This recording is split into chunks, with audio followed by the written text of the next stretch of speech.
Hello, everyone, and welcome to another edition of Ask You Anything presented by Mosher Consulting. I'm your host, Angel Leon, Mosher's Director of Personnel. We're glad you're with us for another episode of Ask You Anything, and today you'll listen to Mosher's VP of Data and Analytics, Shaun McAdams, and the Director of Strategy for Data Analytics, Warren Sifre. They're going to be talking about new senior leadership roles in the IT space that have started popping out in the last few years and their distinction within the IT space. Without further ado, here are Shaun McAdams and Warren Sifre. Well, thanks, Angel. Warren, it's good to see you again in this type of setting. So we got to do these a lot last year, and this is our first one, at least together, for 2022. So today we're going to be talking about, some roles, some senior leadership roles in the IT space that we've seen come about over the past few years, and kind of distinctions between it. So we're going to talk about a chief information officer, a chief data officer, a chief analytics officer. What are the responsibilities with these roles? Why do these two new ones kind of exist now over the past couple of years? And then maybe some ways we can help in the future. So it's a lot to tackle to get started. But today, what would you say is the primary role in most organizations for a CIO, for a Chief Information Officer? CIOs have classically been given the task of dealing with anything computer-related, technology-related in some flavor, right? Whether it be your desktop support, IT support, servers, cloud, security, right? All of those pieces, infrastructure, network, right? They're usually given the task of, hey, anything that information flows through, any device, any operational system that manages and has any kind of information through it, there's a sense of responsibility and I would say almost shared ownership between that individual leader and the subordinates, and maybe some peers along the lines, like the CTO, so to speak, right? Yep. So they've inherited all this additional infrastructure and support, which leads to all the data that's throughout there, right? And they've been asked to, hey, you also need to keep track of all your data and all the governance and all the compliance that goes into that, all the security. Right. Oh, and then you also have to manage all of the BI and analytics, how the data is used, how it's shared, how our partnerships with other organizations that we're doing business with and as adhere to that compliance. So there's a lot that goes into this role of a CIO.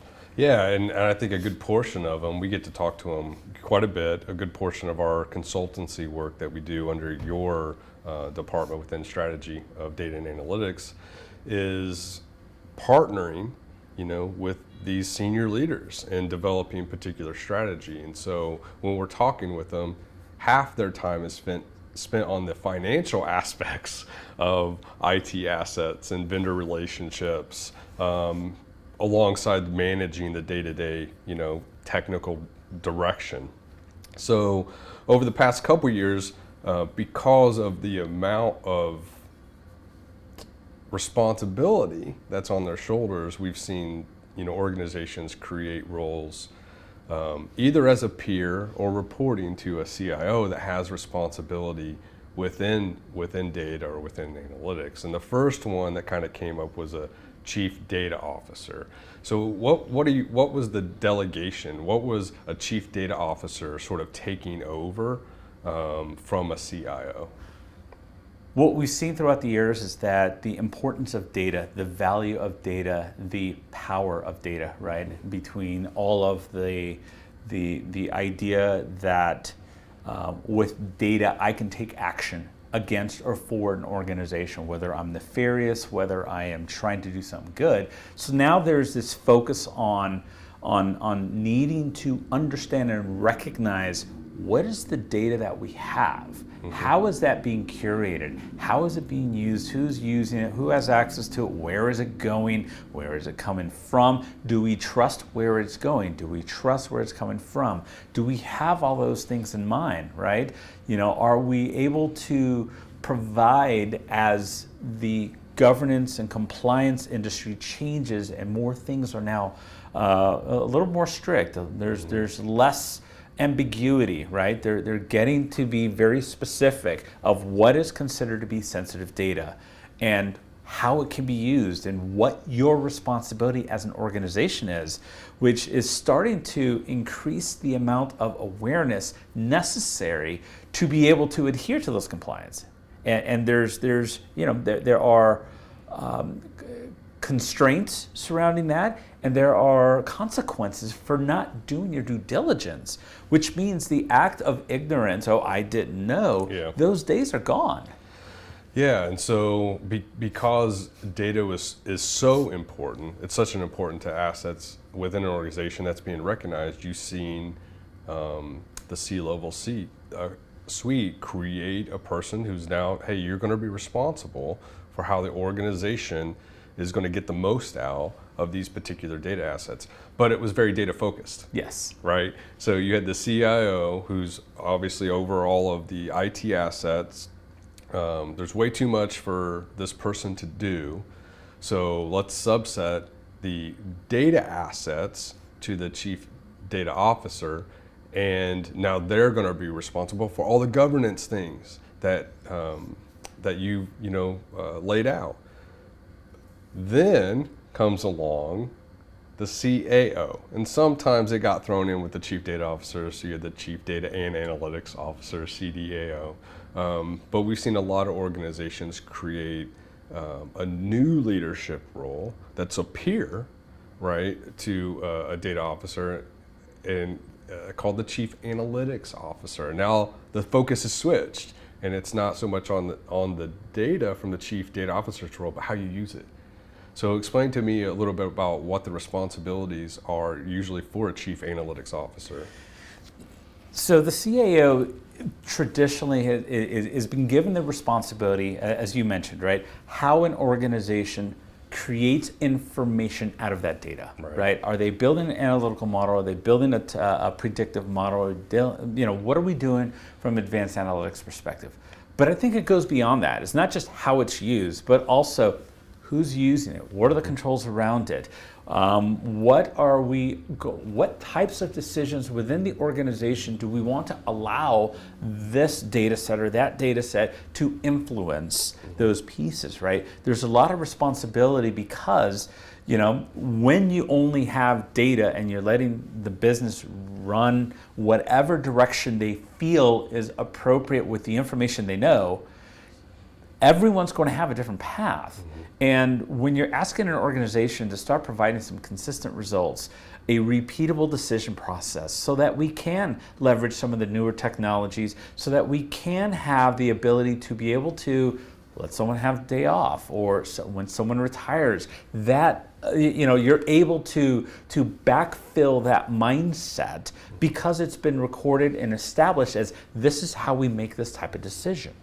And I think that decision making is that interface between the data that the CDO has and the business units that are requesting it, and the CAO sort of orchestrates that, right? They organize that and they ensure that things are in a consistent state to allow that compliance and security to still happen. You can still have the business run at its pace within the constraints that allow us to stay in business, right? All businesses are always one bad decision away from no longer existing or having a really bad day on the PR side. So, we want to avoid those things. How do we put controls around the information that the data is transformed into in that? And that's the role of the CAO. Yeah, they really come in to kind of bridge between technical, with these data architectures in which all this information exists, and the business, and how they can use it to help, support their particular decisions. So, if you're listening in your organization that, data doesn't play an important role in operations, or insights aren't important for business strategy, then maybe these two roles won't provide any value. That's probably not very many organizations anymore. Most organizations are running off of data, and they want to be able to use anything that they can in order to make better decisions. I also think what you talked about consistency in decision making is very important in organizations to provide that stability. A lot of times when you see changes at the CEO level, you'll kind of go from polar opposites. You bring in a CEO who has a particular charisma about them, they have certain decisions, and then you usually don't replace them with like the exact same type of individual. You want, a little bit of a different perspective and insights. But when you talk about the operational aspects of a business and someone who's been in analytics and making particular decisions, you don't really see organizations shift that much in those roles because there's a lot of consistency that happens in how they operate and how they run business. I think it's that predictability, especially in the operations side, that gives organizations the opportunity to explore new paths, new avenues of business, new lines of business, and so forth, with a level of confidence that the risk is managed. Right? It's when you don't have those insights, when you don't have that consistency, that drives it. And I think that these two roles, the CDO and CAO, there's not every organization is ready for that role. Right. I think there's a maturity model that you go through, right? Just like not every organization has a CIO, not every organization has a CTO. But they all start off somewhere, and there's a root that happens that after the responsibility set exceeds a particular layer, and there's a level of risk that's identified because of that overburden. That's when it needs to spin off, and recognizing that as an organization it's key, right? Because you will find yourself on the wrong side of that equation if you're not compliant. If you do become a little lackadaisical on your security or on your ability to have awareness of what your data is going on, and because it's always worked this way, it's always going to be that way. But businesses are there to grow. As you grow, eventually you're going to need some help and expertise. Yeah, I think that an organization has to be far enough along where they've accumulated enough data assets and they've accumulated a need to take those and turn them into information, and now it's like we need some leadership within this space. So when I first got into consulting at Mosher in 2015, had a really large organization who we were implementing a data architecture for that was in Hadoop at the time. And I remember one of the enterprise architects asking, it's like, when do you think our organization is really going to take analytics seriously? And this is a global company. And I had said, the way the organization is structured, you're going to see them invest in one of these roles, Chief Data Officer, Chief Analytics Officer. 2 weeks later, they announce a new CDAO. They put them together. A gentleman came from another health organization to this organization. And because enough data assets have been created, it's like we need some leadership around that. So yeah, not every organization is in that spot yet. So for organizations that aren't, let's talk about those first. How can we help those organizations? What are some things that we can do where they're not quite ready to pull the trigger on spending, if they're in the mid-market, maybe 150, 250 grand on a person to come in to take this role? What are ways that we can help in that maturity toward getting there? I think it's all about awareness, right? We bring about this piece where if you're an individual that has this wide breadth of responsibility, at some point that responsibility is going to start weaning. You're going to start losing sight, or you're going to be working 26 hours a day, finding 2 hours somewhere, because you're going to need more time to make that happen. And as you find yourself there, right, the next piece challenge our organizations that have that level of responsibility is, who do I trust to help guide me into that? who has the experience, who has the opportunities to have explored certain options and bring about a methodology that allows us to make sound decisions based on a business strategy of where we want to go as an organization, and how that ties back to me as a CIO, CTO, CFO that's being asked to take on this responsibility because it hasn't been given to anybody else. Right. Wow, how do I know that piece? Is when you start feeling overwhelmed, start having those conversations. Start bringing in, there are user groups in different communities, in different cities, all over the place that are focused on CFOs and that transition, and CIOs and their transition, and what that means. And support groups will help kind of give you that idea that, hey, I think we're reaching that point where we need to bring in some help. What I would recommend is that instead of just hiring somebody willy-nilly, I would say bring in someone to help out initially, because the assistance you're getting is going to be the assistance you're going to want from this new individual. So now you have a understanding of the kind of communication, knowledge, the level of decision making, the level of creativity that you're going to need out of that individual for your organization. And every organization is different. Yeah, and there's a couple ways you can do that, right? Because as a consulting company, you can bring in a company like Mosier, another type of consulting company, to come in and provide the strategic planning, set the strategic priorities, right? You're just delegating that. Hey, I need some help in this particular area. We've seen the emergence of virtual C positions, so virtual CIO is more commonly talked about than virtual chief data officer or virtual chief analytics officer, but the same thing would apply. You're going to build a relationship with someone in a part-time way to focus in on establishing strategic priorities and methods and processes to drive change, maybe supporting vendor relationships. There's a lot of things that you can sort of delegate.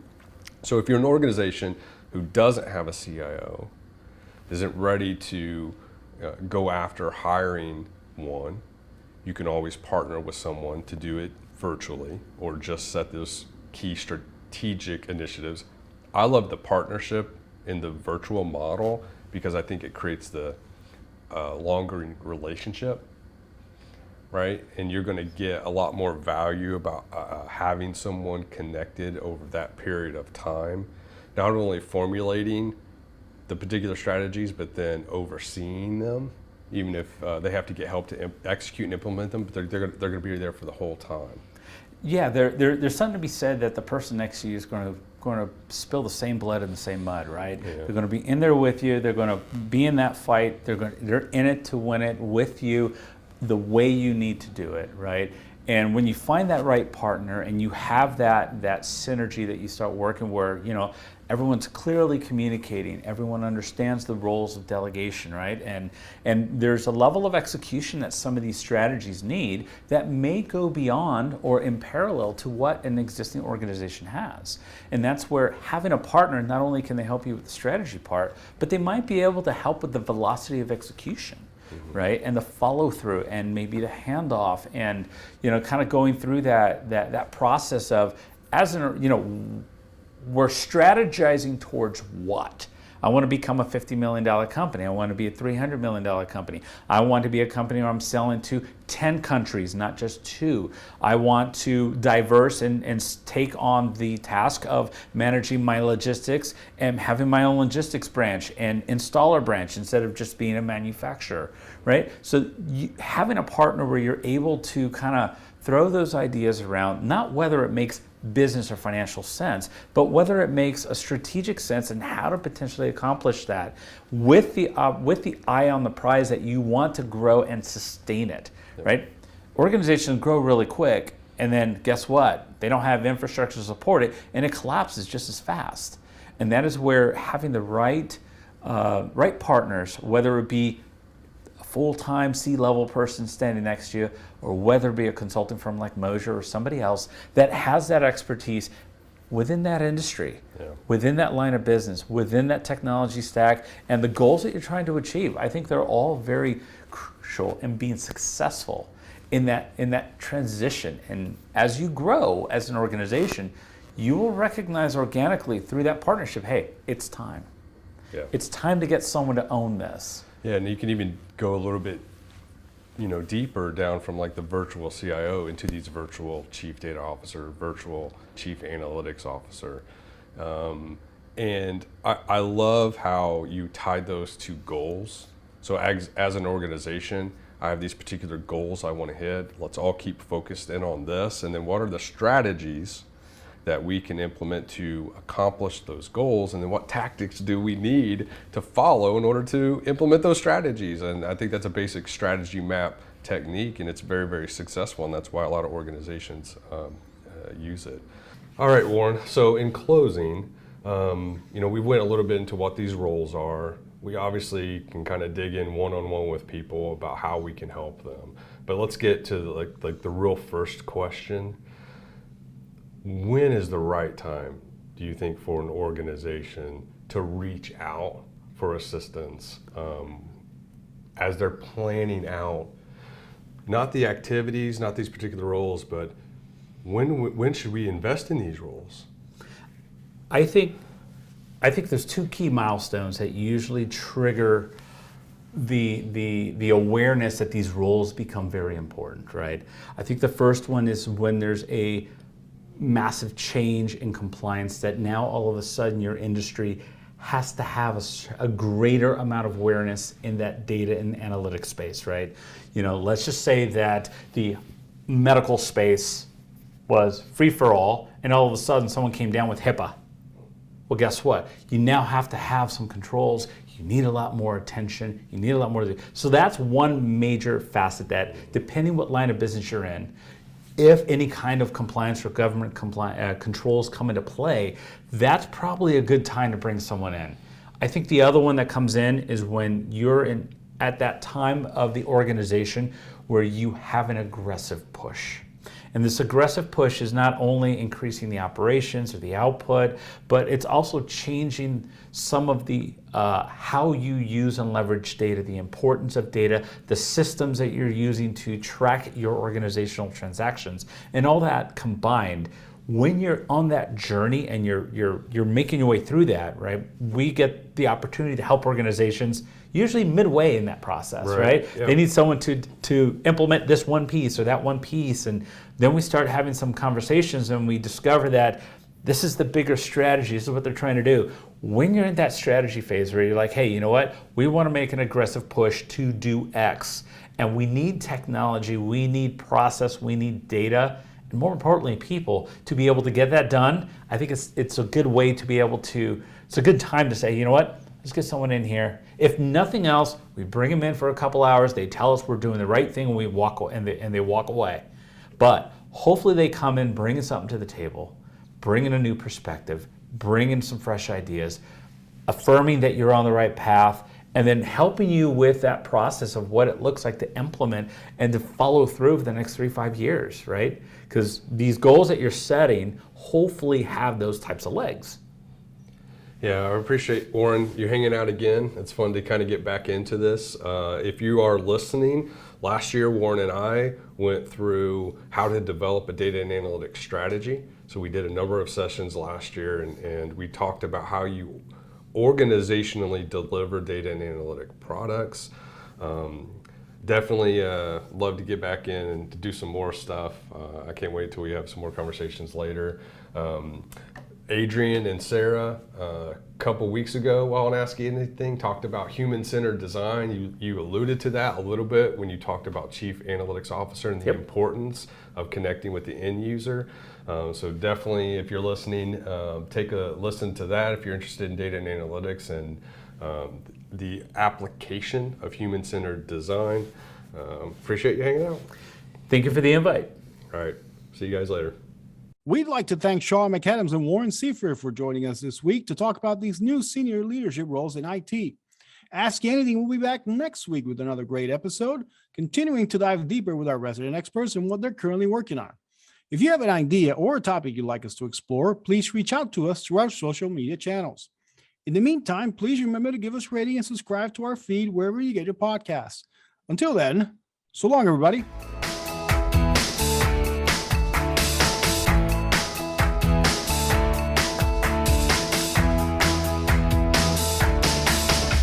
go.